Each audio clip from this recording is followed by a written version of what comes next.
Stacy, you're a stalwart of the Bondi community. So wonderful to have you on Bondi Innovators. It's great to be here. So what's your story? What's your backstory? My backstory, well, I started, my journey began when I was in my early 20s and up until the age of 27, where I was a broke, lonely, overweight alcoholic.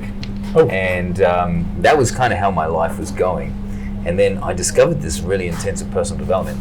And then in the space of 5 years, I'd set up a number of different businesses, created some passive incomes, and I was semi-retired by the age of 33. Very good. Everything I do from that point onwards is about packaging the journey I went through in those 5 years. So it started off with teaching people how to set goals. It was a goal-setting process. And I set up a property business, which sort of offset a lot of my living costs. And then I started to really push into the personal development side of the world. So I ran a workshop called Life Design, which I think maybe you've been to? No, I haven't. No, you haven't? Okay. Lots of Bondi people have, which has been great. So that's a goal-setting workshop. And off the back of that, I realized that most people, for them to get the life that they designed in that workshop, they needed to sort out their personal finances.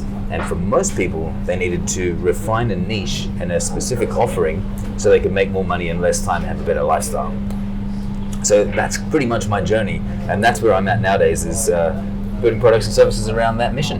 Fantastic. So what are your current projects or initiatives or There's two things, directions? two really exciting things that this has evolved into. Number one, which I have spoken to you about, which is going to be part of Bondi Innovation Alliance, or at least my contribution, is something called Entraccom, which is entrepreneur accommodation, where I rent an entire block or a large house or a couple of large houses next to each other, and and fill it with entrepreneurs who are all at the same baby stage. So I have a 12-week program where I help people go from zero to having online courses, webinars, and workshops. And so I want to have a group of people all move in at the same time and go through that journey together. And so we get to record, almost like a TV show, the ups and downs and the emotional journey and the wins and losses of that process. So that's something that's going on at the moment, which is really exciting. In addition to that, I found that I can really help thought leaders who are out there trying to make a big change in the world, but they don't really have a product ecosystem, right? And they're doing all this marketing and they just don't have products to sell. So that's my other thing. I'm really excited about helping those people so that we can have a bigger footprint and make a bigger positive difference whilst they actually make money. I'm sure there's plenty of people in Bondi that could There benefit from certainly that. is. There is. Yeah, it's an exciting field. Yeah. So why do you choose Bondi? Man, I love the. It's safe and clean. You know, I've done a lot of travel. Safety is actually, you shouldn't neglect that. Phenomenal. I was a tour guide. I traveled around the world a lot, and I've done. I've spent most winters out of Australia. Every time I come back here, I notice those two things: it's safe, it's clean. The demographic are fit and healthy. Yeah. Obviously, we have the beach, but what I really like is the interactive nature. There traditionally is a very transient sort of element to Bondi. Not so much now with this new change that we have, but in the past, there's a lot of people coming and going, which creates kind of like a stimulus, a catalyst to saying hi, getting to know somebody quickly, and connecting faster than I find in other suburbs around Australia or even around the world. Yeah. So that's one thing I really love. So what do you think the potential for Bondi is? If it's good now, how could it be amazing?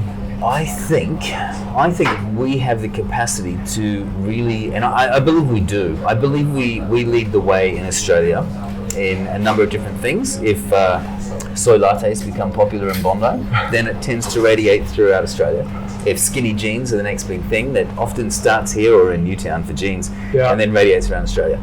I believe we can do that with a couple of innovative things. Entraccom is something that I'm passionate about, and I think there's a need for that all around the country, not just here. Yeah. So I personally want to see that vision into fruition. Seed market, test market here. Absolutely, yeah, and prove that it can be done, and create that TV show, actual TV show. There's a few people who are interested in filming that. And also, I'm a big fan of cryptocurrency, and I think that has a big role to play in the future. I think Bondi could lead the charge in the uptake of retailers who accept cryptocurrencies and Bitcoin and so on over the counter. And funny enough, on the small amount of research that I've done, it seems like it's not too hard to be number one in the world, let alone Australia. It wouldn't take too many retailers to go into that for us to actually come up on the global map as somebody who illustrates and expresses innovation through that simple act of accepting Bitcoin over the counter. All right, so awesome. That's my two visions. Okay, well, I'll definitely get Very on for that exciting one. stuff. That would be amazing. Thanks for doing this, Ross. Thank you. Appreciate your efforts, buddy. Take care. Bye. Rock and roll.